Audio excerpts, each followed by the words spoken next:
হরে কৃষ্ণ। কৃষ্ণনগর ঘূর্ণি গাঙ্গুলিপাড়ায় অবস্থিত শ্রীগোপাল মন্দিরে আজ আমরা শ্রীমদ্ ভাগবত গীতা গ্রন্থ আস্বাদন করছি। আমরা আস্বাদন করছি শ্রীমদ্ ভাগবত গীতার ষষ্ঠ অধ্যায় অভ্যাস যোগ বা ধ্যান যোগ। আমরা আস্বাদন করছি 17 সংখ্যক শ্লোক। শ্রী গুরুদেবকে নমস্কার, ভগবান শ্রীকৃষ্ণকে নমস্কার, ভগবতী দুর্গা দেবীকে নমস্কার। মুকং করতি বাচালং পঙ্গুং লঙ্ঘয়তে গিরিম যৎকৃপা তমহং বন্দে পরমানন্দ মাধবম। এখন আমরা আস্বাদন করছি ষষ্ঠ অধ্যায় শ্লোক সংখ্যা 17। যুক্ত আহার বিহারস্য যুক্ত চেষ্টস্য কর্মসু যুক্ত স্বপ্ন অববোধস্য যোগ ভবতি দুঃখহা। এখন আমরা এই শ্লোকটির অন্তর্গত শব্দগুলির অর্থ জেনে নেব। যুক্ত পরিমিত বা নিয়ন্ত্রিত, আহার ভোজন, বিহারস্য বিহারকারী, কর্মসু কর্মসমূহে, যুক্ত পরিমিত, চেষ্টস্য চেষ্টাশীল ব্যক্তির, যুক্ত পরিমিত স্বপ্ন অববোধস্য পরিমিত নিদ্রা এবং জাগরণশীল ব্যক্তির, যোগহ যোগ, দুঃখহা নিবারণকারী দুঃখ নিবারণকারী, ভবতি হয়। তাহলে এই শ্লোকটির বঙ্গানুবাদ কি দাঁড়ালো? পরিমিত আহারকারী, পরিমিত বিহারকারী, কর্মসমূহে পরিমিত চেষ্টাশীল এবং পরিমিত নিদ্রা এবং জাগরণশীল ব্যক্তির যোগ দুঃখ নিবারক হয়। এখন আমরা এই শ্লোকটির অন্তর্নিহিত ভাব আস্বাদন করছি। ভগবান শ্রীকৃষ্ণ এই শ্লোকে বললেন যে কি পরিমাণ আহার করলে, কি পরিমাণ কর্মচেষ্টা করলে, কি পরিমাণ বিহার বা হাঁটা চলা করলে, কি পরিমাণে নিদ্রা গেলে, কি পরিমাণে জাগরিত থাকলে যোগীর যোগ অভ্যাস সর্ব দুঃখ নিবারক হয় বা মোক্ষপ্রদ হয়। ভগবান বললেন যে পরিমিত পরিমাণে আহার করতে হবে। এখন আমরা জানব পরিমাণ মতো বলতে কি বোঝাচ্ছে। যোগশাস্ত্রে বলা হয়েছে যে একজন যোগীর উদরের আয়তনের অর্ধেকটা অন্ন ব্যঞ্জন বা রুটি দ্বারা পূর্ণ করতে হবে। আহারের সময় জল পান করতে হবে না বা যতটা সম্ভব কম জল পান করতে হবে। আহার গ্রহণের কিছু সময় পরে 1/4 জল পান করে পূর্ণ করতে হবে। উদরের 1/4 জল পান করে পূর্ণ করতে হবে। আর উদরের 1/4 ঠিক মতো বায়ু চলাচলের জন্য ফাঁকা রাখতে হবে। একে বলে পরিমিত আহার।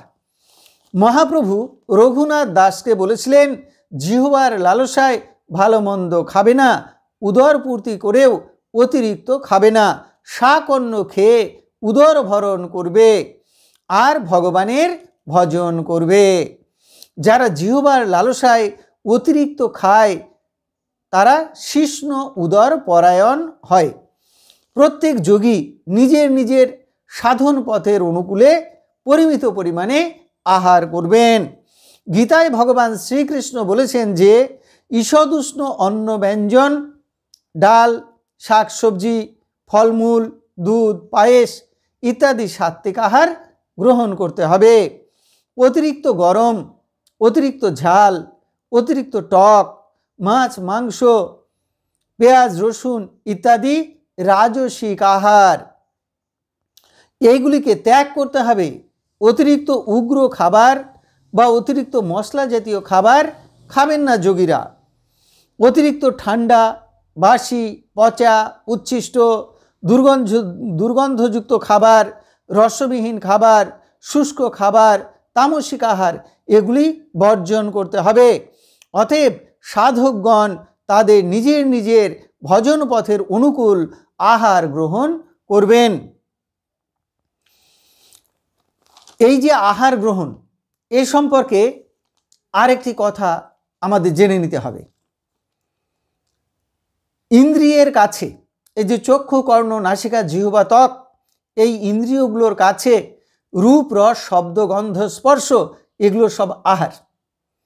সেই জন্যে যোগী কখনো কুকথা শুনবেন না, কুস্থানে যাবেন না, কুদৃশ্য দেখবেন না। সমস্ত ইন্দ্রিয়গুলোকে সংযত করে তিনি যোগ অভ্যাস করবেন। এবারে ভগবান বললেন যে সাধককে বা যোগীকে নিয়ন্ত্রিতভাবে বিহার করতে হবে। হাঁটা চলা এগুলো করাকে বলে, বা একটু ঘোরাফেরা করা এগুলোকে বিহার বলে। যারা যোগ অভ্যাস করেন তাদের প্রখর রৌদ্রের ভিতরে বেশি হাঁটাচলা করা বা ঘোরাঘুরি করা উচিত নয়। অতিরিক্ত শারীরিক ক্লেশপূর্ণ কর্ম করা উচিত নয়, তাতে শরীর ক্লান্ত অবসন্ন হয়ে পড়ে এবং যোগ সাধনায় বিঘ্ন ঘটাতে পারে। তাই তাদের পরিমিত পরিমাণে হাঁটা চলা এবং পরিমিত পরিমাণে কর্মচেষ্টা পরায়ণ হতে হবে। যোগীদের ভগবান পরিমিত পরিমাণে নিদ্রার কথা বললেন। যোগীদের 6 ঘন্টা ঘুমানো পর্যাপ্ত। একটু সকাল সকাল শুয়ে একটু সকাল সকাল উঠে যোগ অভ্যাস করা কর্তব্য। যোগীরা ব্রাহ্ম মুহূর্তের উপরে খুব গুরুত্ব আরোপ করেন। ব্রাহ্ম মুহূর্তে জপ ধ্যান করলে খুব ফলপ্রসূ হয়। ব্রাহ্ম মুহূর্ত কোনটি? সূর্যোদয়ের 96 মিনিট পূর্ব থেকে শুরু করে 48 মিনিট পর্যন্ত ব্রাহ্ম মুহূর্ত। সকাল সকাল শুয়ে সকাল সকাল ঘুম থেকে উঠে যোগ অভ্যাস করা খুব ভালো। সাধকরা সাধনার স্তর বুঝে শাস্ত্র অনুসারে এবং গুরু নির্দেশ অনুসারে যোগ অভ্যাস করবেন। অনেক সাধক আছেন যারা রাত্রি 9টা-10টা পর্যন্ত জেগে থেকে ঘুমিয়ে পড়েন, অর্থাৎ রাত্রি 9টা-10টার সময় ঘুমান আর এদিকে সকালবেলায় 3টে-4টের সময় উঠে সাধন ভজন তপস্যা শুরু করেন। আবার এমন অনেক সাধক আছেন যারা রাত্রির প্রথম ভাগে খানিকটা ঘুমিয়ে নেন, তারপরে মধ্যরাত্রে উঠে সাধন ভজন তপস্যা করেন। এটা নিজের নিজের সাধনার স্তর অনুসারে, গুরু নির্দেশ অনুসারে বা শাস্ত্র বাক্য অনুসারে তারা এই বিধিনিষেধগুলো নিয়মগুলো পালন করেন। সাধক পরিমিত পরিমাণে জাগরিত থাকবেন। সারা দিন রাত না জেগে যেটুকু জাগ্রত থাকলে শরীর সুস্থ থাকবে সে পরিমাণে জাগরিত থাকবেন। দিবানিদ্রা সাধকের সাধনার পক্ষে অনুকূল নয়। সেই জন্য ভগবান এই শ্লোকে বলেছেন যে যিনি পরিমিত পরিমাণে ভোজন করেন, পরিমিত পরিমাণে বিহার করেন, যিনি পরিমিত পরিমাণে কর্মচেষ্টা করেন, যিনি পরিমিত পরিমাণে নিদ্রা যান এবং পরিমিত পরিমাণে জাগরিত থাকেন এবং ধ্যান জপ অভ্যাস করেন, যোগ অভ্যাস করলে তার সর্বদুঃখ নিবারিত হয় বা তিনি যোগ সাধনায় সহজে সিদ্ধি লাভ করেন।